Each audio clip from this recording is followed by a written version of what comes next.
Thank you for resigning. Kate grins and looks at me. I just stared silently at her. It's about cutting labor costs because we don't want any overtime sniffing old hags in our company. Noah also looks happy. A week later, the company called repeatedly. Hello. As soon as I left, the CEO said, "Who are you, anyway?" I chuckled at his words.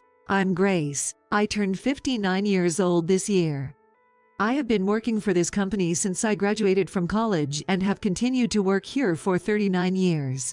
Our company, with its solicitors, labor consultants, and accountants, handles administrative tasks for clients. This is particularly popular among sole proprietors. The CEO, busy with sales, lacks time for administrative work.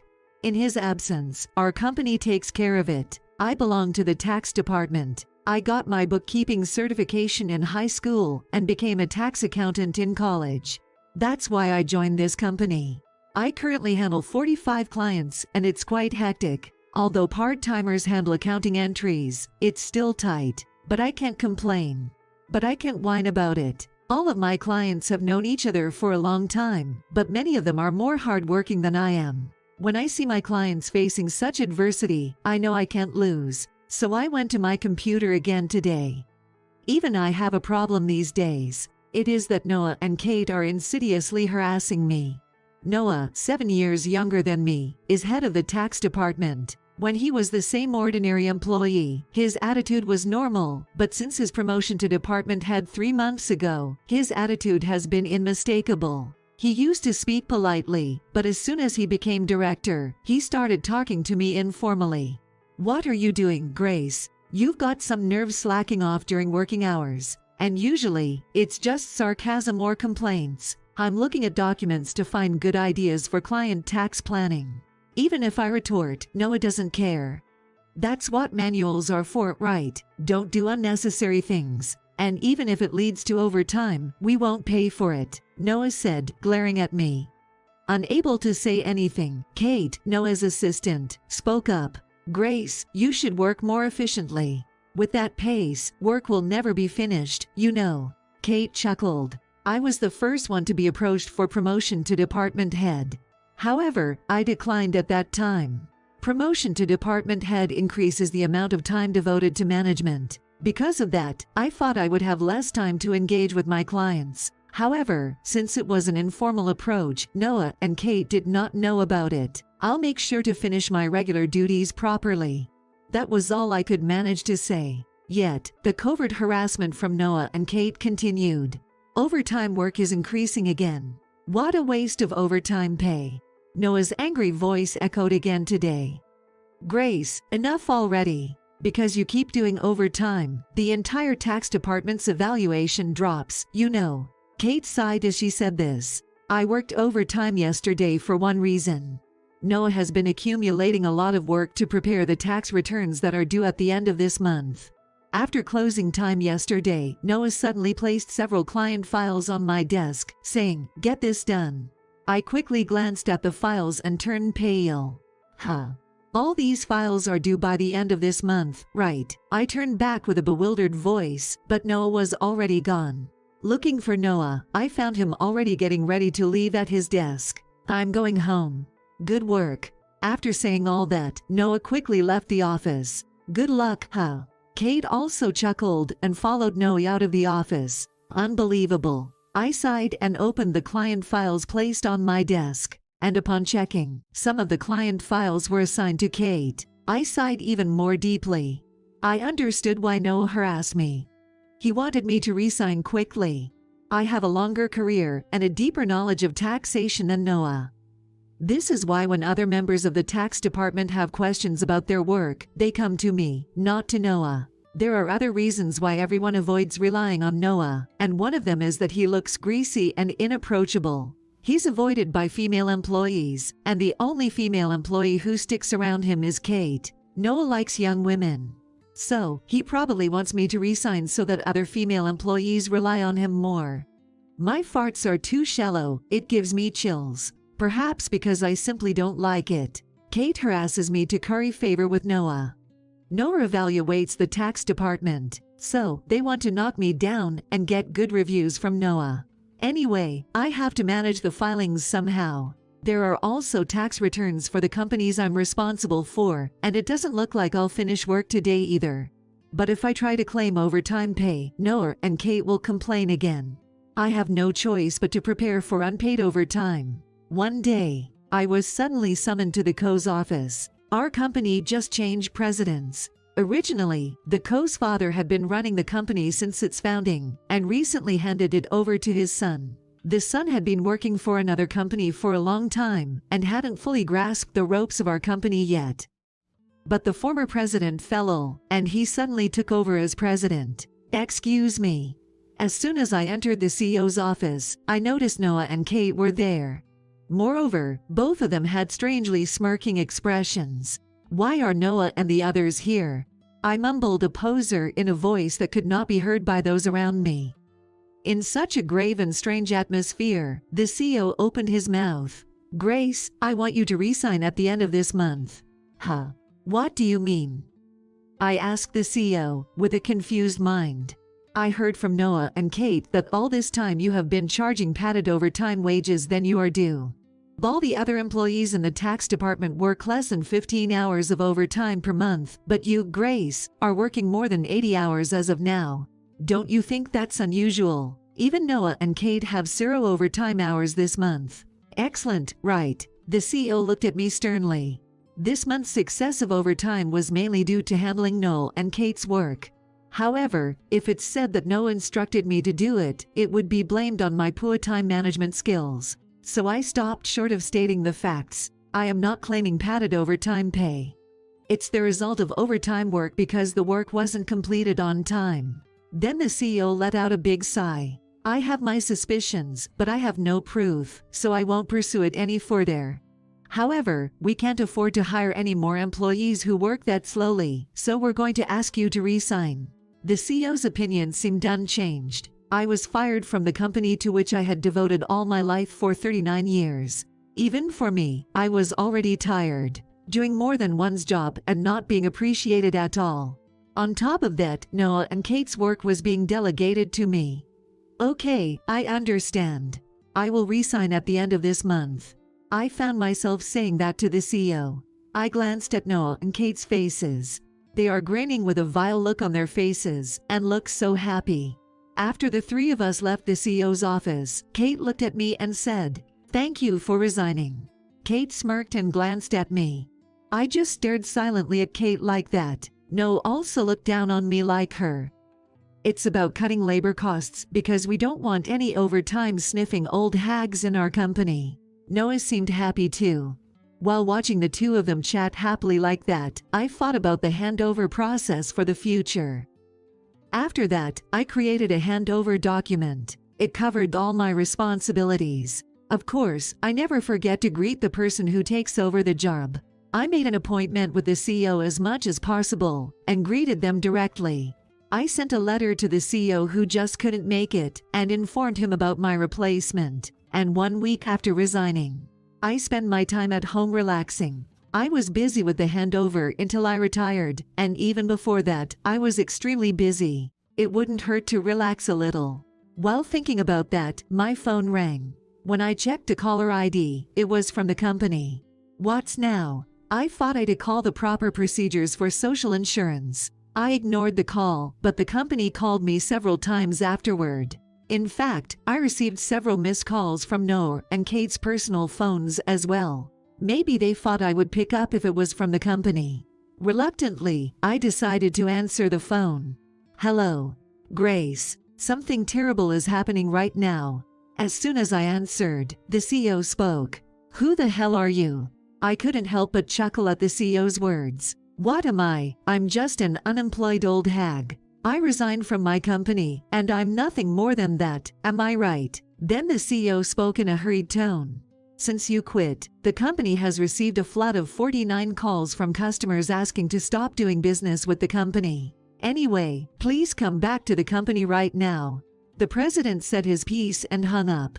He must be really panicking. I guess it can't be helped. I reluctantly got up and headed to the company. As soon as I arrived at the company, Noah and Kate were waiting for me. They both looked pale. with dark circles under their eyes. "What's wrong with both of you?" I couldn't help but ask, taken aback by their sudden change. Then Noah glared at me and said, "Since then, we've been getting calls one after the other saying that our transactions have been cancelled. And not only the ones you were in charge of, but all the companies you were supposed to introduce us to. What have you done?" Kate also stared at me with a suspicious look. I never thought Grace would stoop to such low tactics. I'm really disappointed. Both of them looked exhausted, probably because they were busy dealing with the cancellations. Of course, I hadn't done anything to the clients. However, I had an idea why they might have canceled the deals. "Well, I guess these cancellations can't be helped." I muttered a few words, and Noah shouted, "I knew you had something to do with it, huh? Come to the CEO's office right now." With that said, Noah dragged me to the president's office. "Mr. President, I've brought her." As soon as Noah opens the door, he makes a vigorous declaration. Kate followed in a hurry. "Oh, I've been waiting for you." The CEO looks me in the eye and speaks. Noah immediately blamed me as if I were the culprit. I knew it was Grace who was involved in the cancellation of the client's transaction. Not only should she resign, but she should also be held liable for damages, Kate added, breathing heavily. However, perhaps because they were in front of the president, their language remained polite. The CEO ignored them and asked me, "Why did so many companies cancel their deals after you left, Grace?" I took a deep breath and replied firmly, "Don't you understand? In the first place, our clients can do without us. There are tax accounting firms that do tax returns more cheaply. But they have continued to do business with us because they said they would only do so if it was me." Noah lashed out at my explanation. "What's with that attitude? And do you really think you're worth it?" Kate also chimed in. "There's no reason why it has to be Grace." The CEO looked serious. Noah and Kate are working based on the manuals, streamlining their operations. But I do more than that. I also take into account clients' circumstances and propose tax-saving measures. It's not enough for the clients to have a homogenized response. In fact, many of my clients actually liked the way I handled their cases and continued to do so. Noah angrily retorted, "We can't afford to deal with every little detail. It takes too much time." "Exactly. It's inefficient," Kate vigorously agreed. Then the CEO sighed loudly and spoke. "Actually, I just received a call from my father, the former CEO of the company. It seems that some of the clients who had canceled their business with us had gone directly to my father about Grace." I was surprised to hear the CEO's story. I didn't expect my clients to go that far. My father told me that the tax department is what it is today because of Grace. I heard that Grace supported not only her own clients, but also those of her colleagues. Moreover, she has deep knowledge, and I heard that she is far beyond the abilities of Noah. If Grace had not declined the position, she would have been in a higher position than director by now. The CEO speaks with anguish. "No way." Kate was shocked. She probably didn't want to believe there was a possibility of me becoming her superior. The CEO continued, "I'm really sorry for making you resign once, but could you please let me withdraw your resignation? Grace is someone our company needs. Even my father strongly insists so." Well, while I was genuinely pleased with the president's change of heart, I couldn't accept it. Then, Director Noel interjected into our conversation. "President, what do you mean? He's better than me." "I don't agree with that," Noah said, his nostrils flaring. Kate also objected. "Director Noah is a wonderful boss who values his subordinates. I can't accept favoring Grace over him." Then, the president gave them a stern look. "Actually, since Grace resigned, we've received numerous complaints from the tax department. It seems like you two hardly did any work and passed it on to others." "Huh? Why would that?" Noah's face turned pale. The president began to say in dismay. "I heard from the employees of the tax department. Noah has been pushing the creation of tax returns for the clients he's in charge of onto his subordinates, including those of Kate." While Noah grew paler, visibly flustered, Kate, when her name was mentioned, flinched slightly. "There were also leaks that said you've been pushing tasks onto her even before Grace resigned. Noah, you've been calling Grace a salary thief, but that's quite hypocritical, isn't it?" the president said with a sigh. "Well, that's..." Noah was hit hard and was confused. They probably couldn't come up with any excuses. The CEO continued, looking at the two looking pale and close to each other. And there was a rumor that you two were dating. I also heard that you two used to skip work and go out together.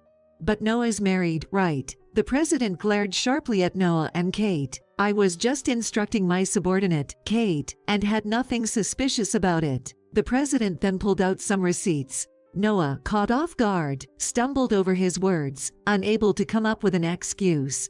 These are receipts that the accounting department consulted me about. It's for meal expenses that Noah applied for, but who did he go with? It wasn't a client, was it? Noah couldn't stop sweating, unable to form words. Kate's face turned pale. Noah and Kate, you've been slacking off at work, inflating expenses, and even though you're married, engaging in affairs within the company. According to company regulations, you're both dismissed effective immediately. The president said calmly, announcing their dismissal. This was resisted by Noah and Kate. Wait a minute. I'll withdraw my claim for the receipt. Please don't just dismiss me. I have a family. Noah desperately tried to withdraw the dismissal. Kate felt the same way. Please, I don't want to be fired. I'll apologize for pushing work onto Grace and others. Kate was on the verge of tears. It seemed she fought being caught cheating with her boss and slacking off at work, only to be fired, was too harsh. I tried to reason with Noel and the others. Why don't you stop resisting already? It's embarrassing. Noah glared at me sharply. Shut up. What do you, a single person, know? I sighed and said, you guys fired me, so I guess it's karma. Instead of blaming others, why don't you reflect on your actions a bit? Damn it. Noah seemed frustrated. Kate was biting her lip. Also, I haven't reported this, but if we're talking about Noah and Kate's misdeeds, there's plenty more. Do you want me to add to the list? I smiled and asked the president. Noah and Kate's stories were well known in the tax department. Even if I didn't want to, I heard about their actions. That's enough. Kate, please stop. Both of them resisted desperately. I gave them a final warning. Bad deeds always come to light. It's better to come to terms with it before things get worse, don't you think? With my words, both of them collapsed to their knees. In the end, Noah and Kate were fired on the spot. After that, I exposed their misdeeds. It turned out Noah had been lying about business trips and going out with Kate for days, as well as harassing employees they didn't like until they resigned. I tried to help those employees, but Noah's methods were insidious. Apparently, behind my back, he repeatedly scolded and cornered them. Additionally, it seemed they often assigned last-minute tasks on purpose. The resigning employees had asked me to keep quiet, but now, since they were happily working at another company, I figured it was time to speak up. The president was furious at my revelation. He was considering cutting their severance pay. They are also looking for past padded bills. Noah pleaded desperately with the president. Please, just don't cut our pay. What will I tell my family? In the end, the relationship between Noah and Kate was discovered by Noah's wife. Because of this, Noah got divorced. It seemed his wife was demanding compensation from both Noah and Kate. The reason I know all this is because I received a call from Noah. Please, could you advise the president to revoke the dismissal? Right now, Kate and I are in big trouble. According to what I've heard, it seems Noah and Kate are having trouble finding new jobs. The professional world is somewhat small in a sense. If you keep doing nothing but despicable things, it quickly becomes gossip in the professional network. So, it seems no one wants to hire Noah and Kate. However, there are still settlement payments and living expenses to consider. That's why Noah and Kate are currently working as day laborers on construction sites. It must be tough for people who have been working in front of a computer to suddenly break a sweat and work outside. I often receive tearful calls from Kate too. Grace, please help me. I just wanted a raise and to have some fun. I didn't even like Noah, but this situation is so hard. Kate said, bursting into tears. However, this situation is entirely Noah and Kate's own doing. In fact, there are numerous people, including myself, who have suffered damage. So I told Kate that this whole situation is entirely your fault. You know the saying, you can't unspill spilled water. It'll be hard to return to the same path from now on. You'll just have to struggle a bit. No way. Kate exclaimed in despair, bursting into tears even more. This is all a consequence of what Kate did. I hope she will continue to regret it for the rest of her life. As usual, I'm leading a relaxed life away from work. Please come back. The president pleaded with me repeatedly like this, but I declined. In the end, the president sided with me. However, the fact that he was once offered resignation will not disappear. I don't think I will ever go back. Occasionally, when my acquaintances' tax accountant firms get busy, I pitch in as a helper to earn some extra cash. Maybe I'll start my own firm like my acquaintances once things settle down a bit. If it's my own firm, there won't be anyone to complain about my work style. I can fully support my clients as a service industry professional. Even though I'm a tax accountant, I don't want to be addressed as teacher. I want to be on equal footing with my clients. My second life has just begun. From now on, I want to focus on what I want to do and think about it.